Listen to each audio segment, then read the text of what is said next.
Good afternoon. This is Dan the Waterman with the H2O Heroes. We are live today on the first episode of Getting to Know Your H2O with the H2O Heroes.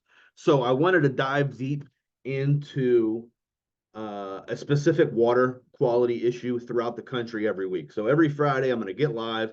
I'm going to pick a zip code that someone's requested, and I'm going to go ahead and do some research live on the air and talk about that specific water quality, the water quality report, and some issues. So the first one we're going to do is actually out of Chesterfield, Virginia, requested by Adele Ford. So let's go ahead and dive into it. I am going to share my screen so you guys can see exactly what I see. And hopefully this works. We will find out. So the zip code for Adele is 23237, like I said, in Chesterfield, Virginia. So we're going to pull up, the first thing we're going to pull up is their actual water quality report, okay? Now the water quality report, depending on where you're at, it's going to be released about a year after they actually do all the testing. Why is that? Who knows? But let's go ahead and read through some of the things it says on this water quality report, okay? So substances that could be in the water. The sources of drinking water, both tap and bottled water, include rivers, lakes, streams, ponds, reservoirs, springs, and wells. As water travels over the surface of the land or through the ground, it dissolves naturally occurring minerals, in some cases radioactive material, and substances resulting from the presence of animals or from human activity. Substances that may be present in source water include microbial contaminants, such as viruses, bacteria, which may come from sewage treatment plants, septic systems, agriculture, livestock, and operations. Okay, first thing they're telling you, it's not saying it is in the water, it's saying that it may be in the water. So microbial contaminants, such as viruses and bacteria, which come from sewage treatment plants, septic systems, could be in your water. That enough for me? I ain't drinking it. I don't know about you, I'm not drinking it. Couple other things to look at. Pesticides and herbicides, which may come from a variety of sources such as agriculture, urban stormwater runoff, and residential usage. Radioactive contaminants, important health information. Let's go ahead and read through this. Some people may be more vulnerable to contaminants in drinking water than the general population. Immunocompromised individuals, such as people with cancer undergoing chemotherapy, those who have undergone organ transplants, those with HIV or AIDS, or other immune system disorders, some elderly and infants may be particularly at risk from infections. These people should talk to their healthcare provider before drinking the tap water. What are your thoughts on that? Here's my thoughts. It's the government. They're telling you that it's okay to drink the water, right? Your water is safe. But then they're telling you pretty much half the population can't drink it and they should talk to the healthcare provider before doing so. Let's see what they say is listed in the water. First, the thing I look at are violations. If there's any violations right here, I don't see any, okay? Doesn't mean there aren't any, but I don't see any. So a couple things that are in the water, right? Barium, chloramines, chlorine. We all know what chloramines and chlorine is used for, but for those that don't, chloramines are a combination of chlorine and ammonia, okay? The reason why they use chloramines, to be realistic, it's cheaper than just using chlorine.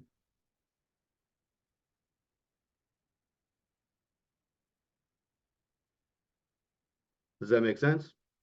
So chlorine is a disinfectant, and I'm going to speak for why I explain to people why that's so heavy in Florida, okay? It's heavy in Virginia, it's heavy pretty much everywhere. But the reason why it's so heavy in a lot of places, in Florida where I'm at, is because naturally the water is warm, right? So whenever there's water sitting in pipes for any amount of time and the water is warm, what happens? Bacteria grows, right? So chlorine and chloramines and ammonia are the lesser of two evils. The municipalities stand up for a little bit. They have a decision to make. Do they want to allow bacteria to form in the pipes and get into your households, or do they want to disinfect it and allow you to worry about what you're going to do when that gets in your house? Because the reality is 95% of refrigerators these days have some type of carbon filtration in them already. Oh, excuse me, got choked up on some chlorine. So that's going to remove most of the chlorine that is in the water. Okay. That doesn't mean you're not bathing in it, you're not showering in it, you're not doing laundry and dishes and stuff like that in it. What that means is that they're not concerned about it because you're not drinking it. Okay. You got fluoride. Fluoride, we can argue about fluoride all day long. My personal opinion, fluoride, it's a neurotoxin.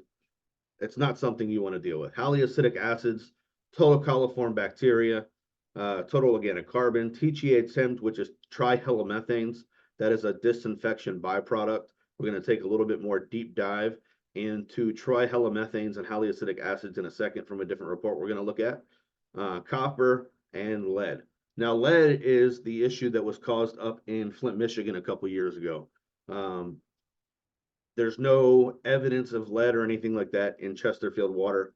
They took, it doesn't say how many samples they took, but it said 0 out of 50 sites that they tested water for did not contain any lead. So that's not something you have to worry about. Okay.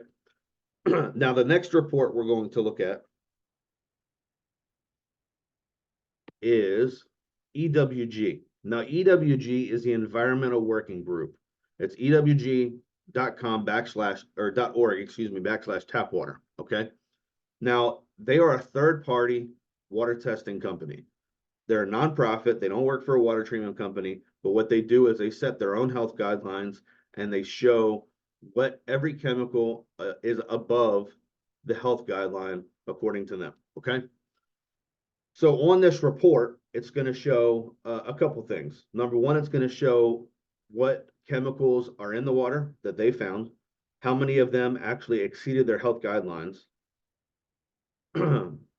what percentage they exceeded the health guidelines by, and what it can do to you. Okay, like potential effects. And we're actually going to back this up in a second by another report, which is actually from the EPA. Okay, so a couple things to talk about. Obviously, you can see some of these are like super high as far as percentage and the multiplier of how much is in the health, what's safe, the health guideline, and then how much times that it is actually in the water.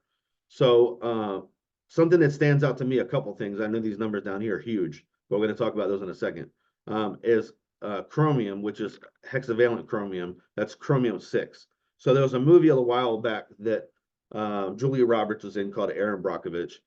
That's what it was all about. It was all about chromium 6. So she went around the country, talked to people about all the issues that chromium 6 cause, and she was a big advocate for getting the water cleaned up. But this is what that is from. Okay, potential side effects or potential health effects, cancer. Haloacidic acids, both HAA5 and HAA9. They're different types of haloacidic acids, but you can see that this one has 200 times the health guideline. This one has 472 times the health guideline. And then TCHMs, which is trihallomethanes, that is 202 times the health guideline. So these are all byproducts of disinfection. Okay, disinfection meaning chlorine and chloramines. Excuse me. Haloacidic acids, trihallomethanes, they're never going to go away. The issue is they're not going to go down either. They're going to continue going up. Why? Because as we grow as a community, population wise, the more harm we do to the environment. It is what it is. That's a fact, right? Look at when I was a kid, I used to drink water out of the hose. I don't know if it was great back then, but I can guarantee it was a lot better than it is now. I did not taste chlorine. I did not taste anything bad. It tasted like hose water.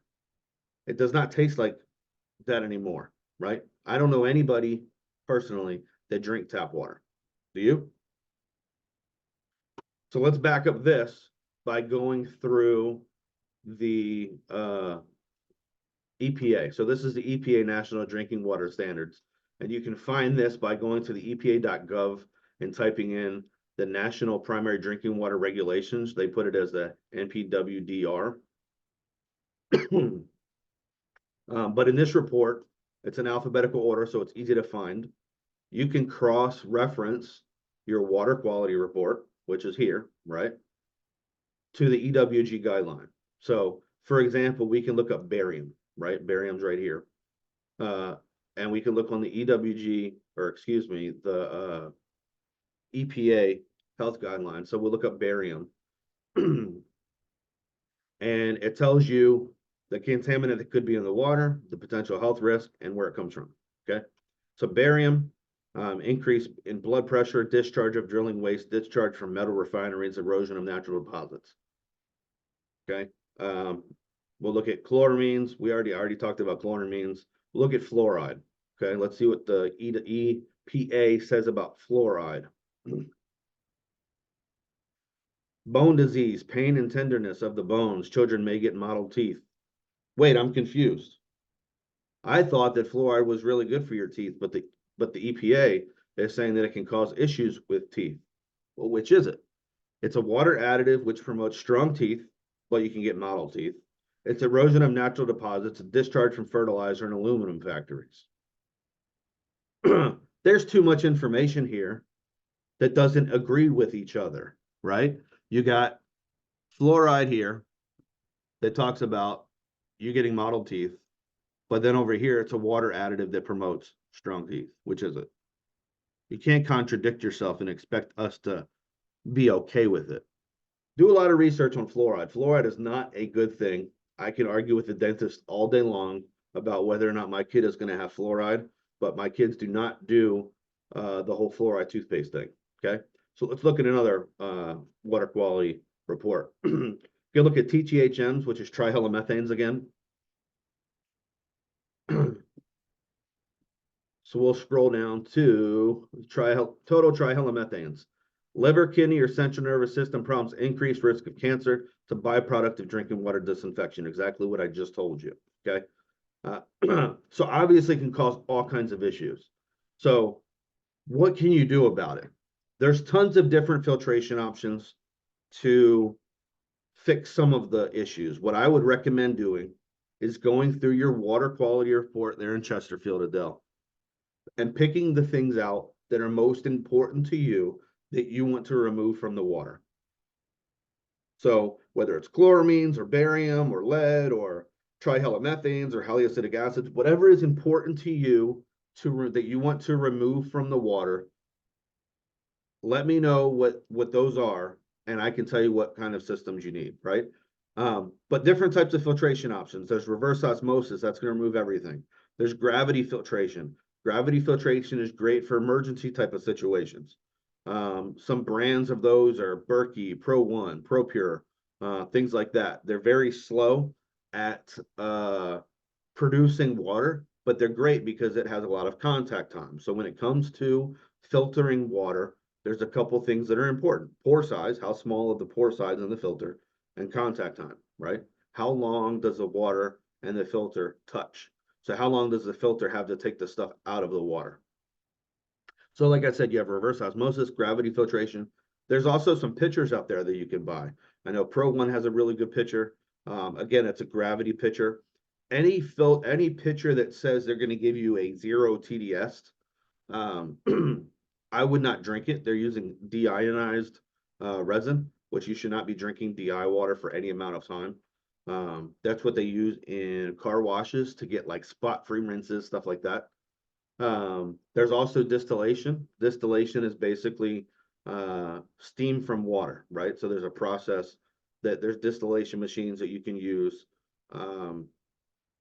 that will separate the water. So to boil the water, that steam will become drinking water. You can drink that.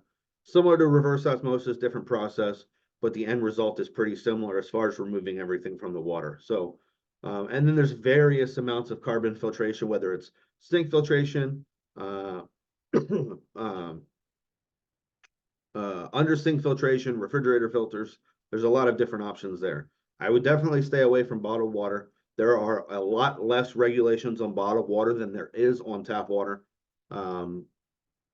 So I would just stay away from anything bottled water, especially in plastic bottles. If it's purified via reverse osmosis, that could be good. Yeah, but let me know what kind of issues you want to remove from the water. This goes for anybody in the country. If you would like me to do a deep dive into your water quality report, I have a couple more to get to. But I would love to just get on here and talk to you guys and just really do a deep dive into what's in the water, what's in your water, what can you do about it. So again, this is Dan the Waterman with the H2O Heroes, and this is getting to know your H2O with the H2O Heroes. Until next time, I'll see you guys later. Thank you.